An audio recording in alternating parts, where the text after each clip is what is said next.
I finally did it. I got my hands on the PS5. And I have to tell you guys, it was not easy at all.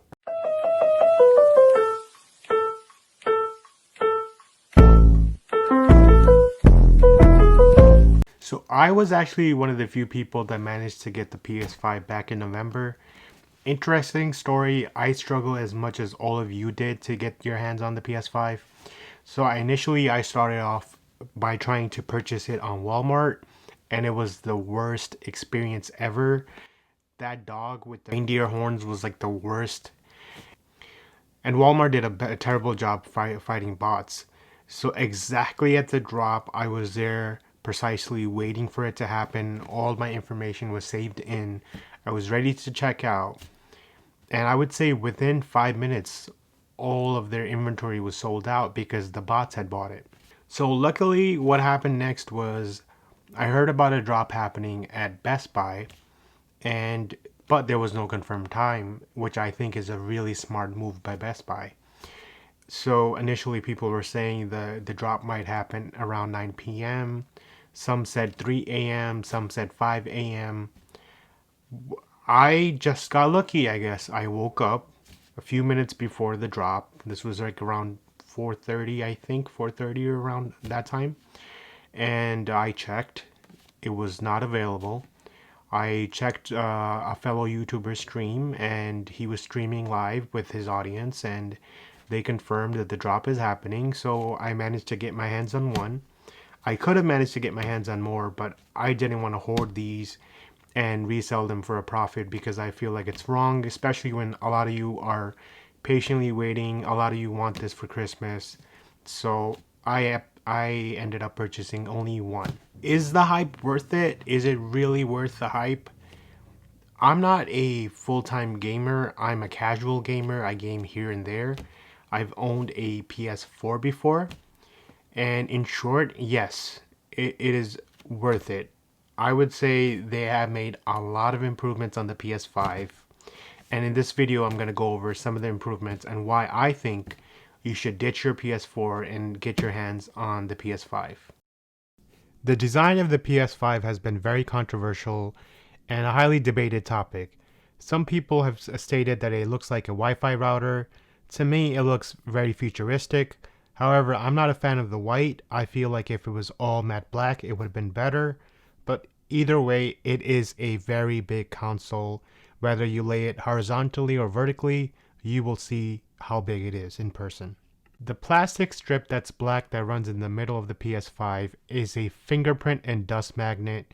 You will have to be cleaning it daily, so just be aware of that. I was really surprised to see is the attention to detail that Sony put into the PS5. So if you look closely on the console, you can actually view the triangle X's, and it's the same for the controller. If you look closely, you can actually view the triangle X's and O's. PS5 controller is a huge improvement in terms of the PS4 controller. It's much comfortable to hold for long gameplay. The controls are very responsive. The weight added to the PS5 controller makes it even more fun to use. The vibration and feedback from the PS5 controller is amazing. I still do like the design of the PS4 controller, the all black finish with the color triangle squares and O's, but I'm open to the change, and the PS5 controller is next gen in my opinion. One complaint I used to have about the PS4 controller was the handles to hold in your hands were not long enough. So for me, after some use, it would get tiring to use this controller, so Sony definitely improved it. Now, the PS5 does come with this ring stand to put your PS5 on. I personally don't use it. I just lay my PS5 horizontally, but that is available if you need it. According to Sony, it improves ventilation. The updated PS5 UI is much more streamlined. The tiles make it super easy to navigate, and the load times are cut down vastly. So you'll notice that while playing games, and loading screens are almost non-existent. For those of you that owned a PS4, you guys probably remember that the PS4 would sound like a jet engine with the fans running. Now the PS5 is super quiet. I occasionally hear the fans running, and that's when you resume the PS5, but usually it's quiet and I don't hear the fans running. That's another vast improvement on the PS5. In terms of the games available for the PS5, there are not that many that take full advantage of the PS5's features and hardware, but Spider-Man Miles Morales is probably one of the games that most PS5 gamers are playing right now, and I highly recommend it even though it's a short game. It does a great job of showing how capable the PS5 is and how much the graphics have improved. You see details that you were not able to see previously in the older gen PS4, and there's vast improvement and speed improvements as well. If you have the right equipment and the right TV, the PS5 supports up to 120 FPS, 4K HDR, and you really have to see it to believe it. To take full advantage of the PS5, I highly recommend playing games on a 4K TV. The first time Spider-Man swings into action and you see him swinging around New York City and you play it on your PS5, that's when you notice that yes, we're in the next gen console and the immersive world in the PS5 is just amazing. You have to play it to believe it. And swinging around New York City as Spider-Man was really, really fun. You can definitely notice the improvements to the PS5. No matter how fast I was swinging as Spider-Man, I did not notice any lags whatsoever. In some PS4 games, occasionally I would see lags if I went too fast, and the PS4 would struggle to keep up with me. However, that being said, gaming is far from perfect, and one thing I had imagined is we would finally start having games with less glitches. However, there are still games on the PS5 that have glitches, especially in 2020 when we're on the PS5. You would expect less glitches or practically no glitches by now, but it is disappointing. You do notice glitches, and sometimes these glitches make it really, really hard to play the game or move forward with the story. The glitches I find really annoying is being stuck in a corner somewhere where there's clearly space for you to move around and get out of and move forward with the story, but for some reason you're not able to, and the only way you can get out of that scenario is by either restarting the game or killing yourself somehow to move forward with the story. The PS5 comes bundled with a game called Astro's Playroom, and even though it's a free game that's included with the PS5, it turned out to be surprisingly fun, and I highly suggest that you guys play this game. This game is about a cute robot, Astro, and it reminds me of many of the Nintendo games. It has a very similar feel to it, and the details that Sony put into this game and the feedback that it provides is undescribable in words. You feel every movement Astro takes. If Astro's in sand, you feel that. If Astro dives into some water, you feel the slap feeling when Astro is falling into the water. It's just something you have to experience, and it shows you what the PS5 is capable of. It's a really immersive game and really puts you in the center of Astro's game universe.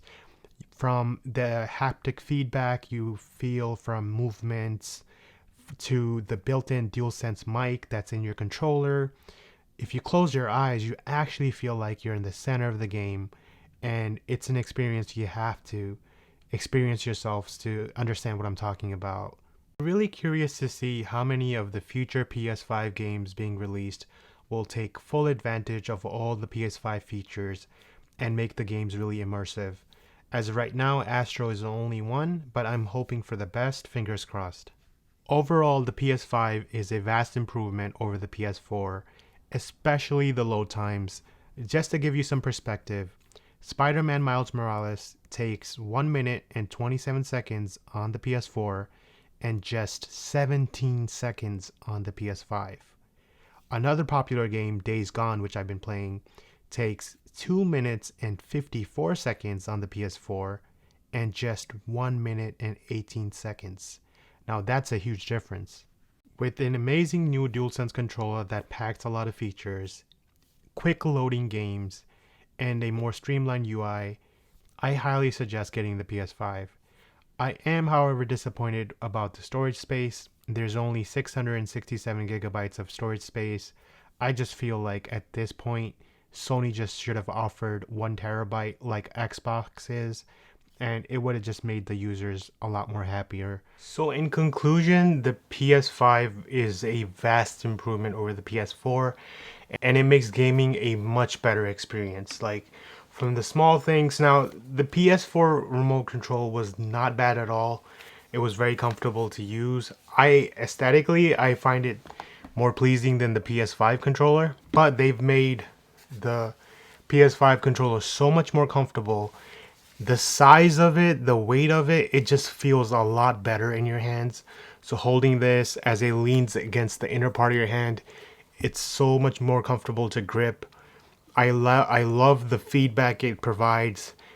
The mic is really loud. The new color LEDs in the controller, everything about it is just amazing. And the amount of attention to detail that Sony has put into it, like putting the symbols, if you look closely on the controller or the PS5, is just amazing. However, I feel like if they had just done matte black everything on the PS5, it would have looked better, but it's just a personal preference. And in terms of games, there's not that many games where I would say yes, PS5 is taking full control, but I know many of you would be playing Spider-Man Miles Morales. I played the game. It was a short game, but a fun game. It gives you a good idea of which direction we're heading in terms of PS5. Hopefully in the future, the PS5 will manage to take full advantage of the processing power and the improvements the PS5 have brought. One of my favorites I've been playing, and this is not even a PS5 game, it's Days Gone, which is a PS4 game. It just feels amazing. It looks amazing to play on a PS5 with a 4K TV. So if you guys haven't played it, go ahead and play it. It kind of reminds me of The Last of Us. It's not as scary, but for some reason I really prefer this game. It's one of my favorites to play on the PS5, so make sure you play it. Now, in terms of improvements, I love the fact that the load times have been cut down. They have been cut down immensely, which is one of the main reasons I love that there's no loading screens for some of the games, and for some games, if there are loading screens, it's only like a couple of seconds. So that's a really big improvement. It makes you want to play the PS5 even more. What I am disappointed about is the usable space. I feel like Sony should have provided at least 1 terabyte, especially since a lot of these games nowadays are 100 gigabytes, 200 gigabytes, and it can take up a lot of your storage, making you have to choose between keeping a game or deleting it to free up space. So hopefully Sony will release the external drive, and that would be the workaround, but you know what that means, more money for Sony, right? So that's it for today's video, guys. I hope you guys also managed to get your hands on the PS5. I highly recommend it, even though I'm not a hardcore gamer, I'm a casual gamer. Hopefully you guys can get your hands on it, hopefully before Christmas. Fingers crossed. I hope you liked this review. If you did, don't forget to hit the like button. If you haven't already, subscribe. And until next time, see you guys.